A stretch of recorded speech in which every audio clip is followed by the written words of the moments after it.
اینو چون چیز کردنشو باید اونم آموزش بدم، خودش هم یه لمی داره، اینطور ساده نیست. حالا شما از آموزشگاه تشریف بردید؟ من بله. برای همین اونا؟ بله.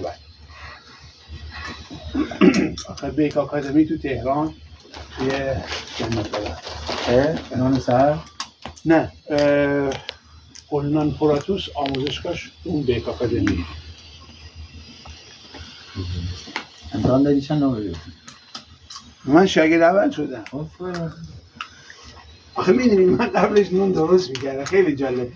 کرونا که شد، حالا اینم جالبه آقای چیز داشته باشه. کرونا که شد، خب ما هر کی مجبور یه کارایی بکنیم. ما تو خونه نون درست میکنیم. دیگه گذشت 2 سال از اون ماجرا گذشت و خانم دید که من خب خیلی با اشتیاق این کارو میکنم، چون من اصلا عاشق بوی نونم.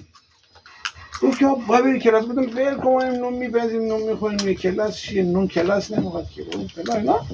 خلاصه پیروز شد. به زور ما رو ثبت نام کرد و شهریه هم داد. از اینکه 5-6 تومن شهریه هم داد و گفت که فلان تاریخ باید به کلاس خوب باش. ما رفتیم و بهش گفت بابا نمیخوام، به خود آخر ما که نون میخوریم که نه.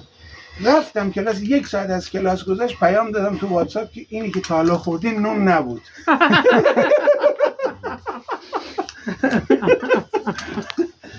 اونا دیگه فراموشش کن.